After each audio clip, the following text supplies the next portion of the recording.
گھر کے اندر انسانی گوشت کی بدبو پھیلی ہوئی تھی، جیسے وہ علاقہ آدم خور درندوں کا مسکن ہو۔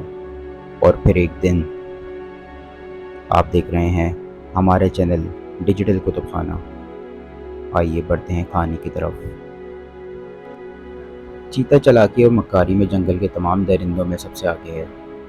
جب اس کے منہ کو انسانی خون لگ جائے تو یہ انتہائی خونخوار بن جاتا ہے۔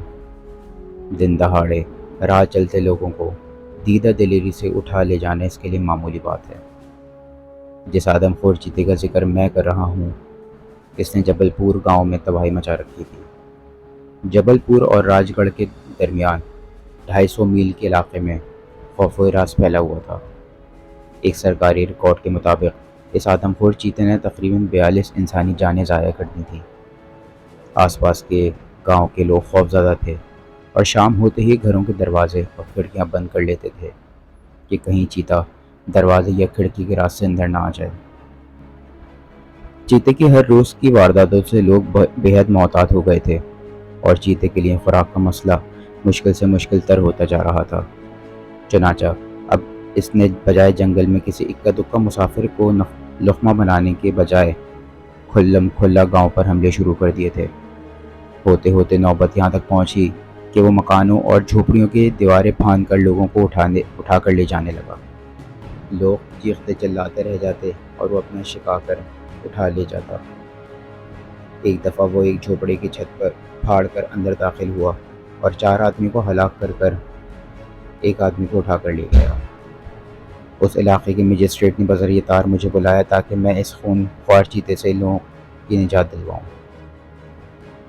لوگوں کے خیال میں چیتے کی صورت میں کوئی بدرو تھی جو ان کے گاؤں میں گھس آئی تھی، اور اس کی ان پر اتنی دہشت تھی کہ جب کبھی بات کرتے کرتے اس کا ذکر آ جاتا تو ان کی آوازیں سرگوشی میں تبدیل ہو جاتی کہ کہیں چیتا سن کر ادھر ہی نہ آ جائے۔ میں دن ڈھلے گاؤں پہنچا اور رات گزارنے کے لیے ایک کچا سا مکان منتخب کیا جس کا صحن کافی کھلا تھا اور اس کی دیواریں اتنی نیچے تھیں کہ ان کی اوٹ سے میں دور دور تک دیکھ سکتا تھا۔ پچھلی دیوار 12 فٹ کے لگ بھگ اونچی تھی جس کے ساتھ میں ٹیک لگائے بیٹھا تھا تاکہ پچھلی جانب سے چیتے کے حملے کا خطرہ نہ رہے۔ میرے پاس ایک رائفل، ایک کمبل، چائے کا ایک تھرموس اور بسکٹ کے ڈبے کے علاوہ اور کوئی چیز نہ تھی۔ گاؤں والوں نے شام کے 6 بجتے ہی دروازے بند کر لیے اور میں اکیلا کرسی سے ٹیک لگائے رائفل ہاتھ میں لیے بیٹھا تھا۔ رائفل پر فلیش لائٹ ٹارچ بھی لگا رکھی تھی تاکہ اندھیرا ہونے کی صورت میں ٹارچ کی روشنی مددگار ثابت ہو۔ یوں ہی بیٹھے بیٹھے میں نے سوچا کہ ہو سکتا ہے چیتا میری طرف متوجہ ہی نہ ہو اور بچ کر نکل جائے، یا شاید اسے میری خبر ہی نہ ہو۔ یہ سوچ کر میں فوراً اٹھ کھڑا ہوا اور زور زور سے کھانستے ہوئے صحن کے ایک گوشے سے دوسرے گوشے تک چکر لگانے لگا۔ 9 بجے رات تک یوں ہی بے معنی چکر لگاتے لگاتے اکتا گیا تو رائفل اٹھا کر باہر آ گیا اور تمام سڑکیں اور گلی چھان ماری، لیکن چیتے کا کہیں سراغ نہ مل سکا۔ بعض اوقات یوں ہی وہم سا ہوتا جیسے چیتا دبے پاؤں میرے پیچھے پیچھے چلا آ رہا ہے۔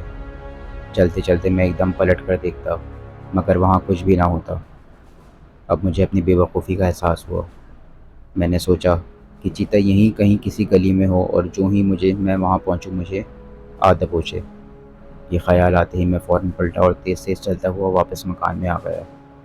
یہاں مجھے کچھ اطمینان سا ہوا، جیسے میں آدم خور چیتے سے محفوظ ہو گیا ہوں، لیکن دھڑکن پھر بھی تیز تھی۔ وقت گزرتا رہا اور میں تمام رات سردی میں ٹھٹرتا رہا۔ تقریباً 3:30 بجے آسمان سیاہ بادلوں میں چھپ گیا۔ میں نے مزید انتظار فضول سمجھا اور پروگرام کل پر ملتوی کر کے سو گیا۔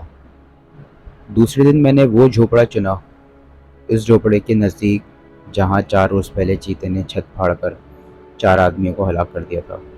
شام ہونے سے پہلے میں نے کپڑے کا ایک پتلا بنا کر جھوپڑے کے اندر درمیان میں رکھ دیا اور دروازے کو ادھ کھلا چھوڑ کر خود اندر چھپ کر بیٹھ گیا۔ کمرہ زیادہ بڑا نہ تھا لیکن مجھے اپنے نشانے پر بھروسہ تھا۔ مجھے یقین تھا کہ یوں جیسے ہی چیتا دکھائی دے گا میں اسے نشانہ بنا لوں گا۔ ابھی تھوڑی دیر ہی گزری تھی کہ ایسا محسوس ہوا جیسے چھت پر کوئی رینگ رہا ہو۔ میں ایک دم چوکس ہو گیا۔ اب جو دوبارہ غور سے سنا تو کوئی آواز نہ آئی۔ میں نے سوچا شاید یہ میرا وہم ہے، لیکن دوسرے ہی لمحے آواز دوبارہ سنائی دی۔ اب میں فوراً ہی ہلکی سی دھپکی سی آواز کے ساتھ کوئی چیز زمین پر گری۔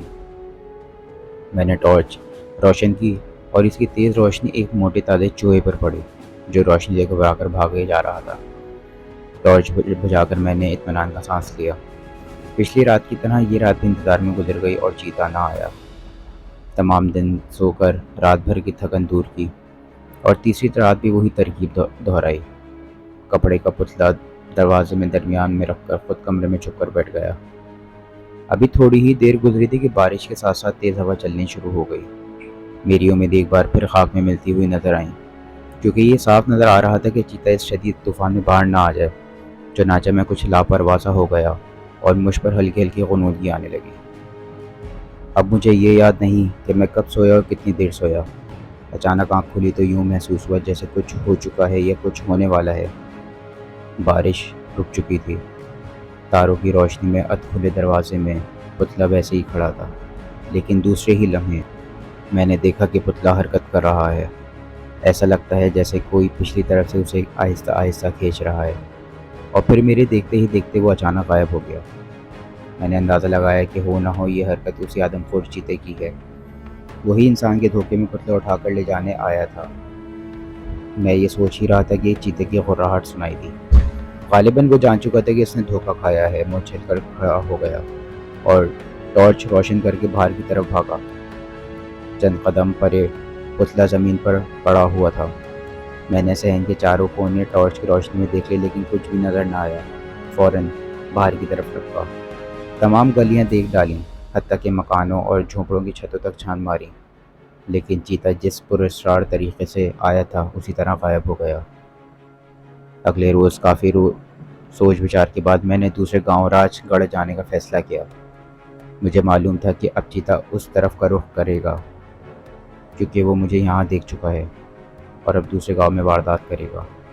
میں ضروری سامان ساتھ لے کر راج گڑھ پہنچ گیا۔ جس وقت وہاں پہنچا شام ہو رہی تھی۔ لوگ اپنے گھر میں بند تھے۔ بڑی مشکل سے گاؤں کے چند لوگوں سے ملاقات ہو سکی۔ انہوں نے بتایا کہ چیتا مہینے میں 2-3 بار ضرور یہاں آتا ہے اور 5-6 جانے ضائع کر جاتا ہے۔ شام کا اندھیرا پھیل رہا تھا۔ میں نے ایک جھونپڑی فوراً خالی کرا دی اور اس کی چھت پر خاردار جھاڑیاں پکیٹ دی۔ اس کے بعد رائفل لے کر چیتے کا انتظار کرنے لگا۔ آہستہ آہستہ وقت گزرتا جا رہا تھا، حتیٰ کہ رات کے 3 بج گئے۔ چیتے کی راہ دیکھتے دیکھتے میری آنکھیں تھک گئیں۔ اچانک سڑک پر ایک آوارہ کتا ڈری ڈری چیخیں مارتا ہوا بھاگنے لگا۔ میں سمجھ گیا کہ چیتا آ گیا ہے، اور پھر دوسرے ہی لمحے میں نے دیکھ لیا۔ وہ آہستہ آہستہ دبے پاؤں چلتا ہوا گلی کے کونے سے نمودار ہوا اور میری موجودگی سے بے خبر میری طرف بڑھنے لگا۔ میں نے نشست باندھ لی اور فائر کرنے کے لیے موقع کا انتظار کرنے لگا۔ میرے دیکھتے ہی دیکھتے اس نے ایک چھلانگ لگائی اور ایک کچے کوٹھے کی چھت پر جا چڑھا۔ اب میں اس کی نظروں سے پوشیدہ نہ تھا۔ اس نے مجھے لیٹے ہوئے دیکھ لیا تھا۔ دوسرے ہی لمحے اس نے اندھیرے میں چھلانگ لگائی اور دوسری جانب نکل گیا۔ اب وہ مجھے بالکل نظر نہ آ رہا تھا۔ اسے اس طرح سے ہاتھ سے نکل کر دیکھ کر مجھے بہت افسوس ہوا۔ 5 منٹ تک میں سوچتا ہی رہا کہ وہ کدھر گیا۔ اچانک میرے جسم میں سنسنی کی ایک لہر دوڑ گئی۔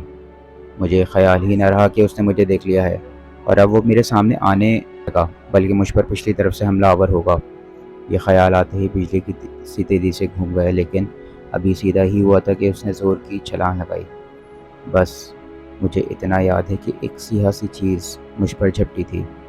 میری رائفل کا منہ ٹھیک اس کی جانب تھا۔ پیشتر اس کے کہ وہ مجھ پر حملہ آور ہوتا، میری انگلیوں کی حرکت ہوئی اور گولی چیتے کا سینہ پھاڑتی ہوئی اندر گھس گئی۔ غصے اور بے بسی سے اس کے منہ سے ایک بھیانک چیخ نکلی۔ اس سے پہلے کہ وہ دوبارہ سنبھل کر مجھ پر حملہ کرتا، میں نے 2 فائر اور کر دیے اور وہ دوبارہ اٹھ نہ سکا، وہیں ٹھنڈا ہو گیا۔ گولیاں چلنے کی آوازیں سن کر چند نوجوان لالٹین لے کر قریبی گھروں سے نکل آئے۔ مرے ہوئے چیتے کو دیکھ کر ان کی خوشی کی انتہا نہ رہی۔ تو اس طرح میں نے جبل پور اور راج گڑھ کے اس بھیانک چیتے کو ختم کیا اور لوگوں کو اس کی مصیبت سے نجات دلائی۔ دوسرے دن جب سورج نکلا تو گاؤں کے تمام لوگوں کو اس واقعے کی خبر ہو چکی تھی۔ ہر گھر میں عید کی سی خوشیاں منائی جا رہی تھیں اور لوگ مجھے دیکھنے آ رہے تھے۔ آپ سن رہے تھے ہمارا چینل ڈیجیٹل کتب خانہ۔ ہماری کہانیوں سے متعلق ہمیں اپنی قیمتی رائے سے ضرور آگاہ کیجیے۔ اور کہانی پسند آنے کی صورت میں اسے لائک اور شیئر بھی کیجیے۔ اگلی کہانی تک کے لیے ڈیجیٹل کتب خانے کی ٹیم کو اجازت دیجیے۔ اپنا بہت خیال رکھیے گا۔ اللہ حافظ۔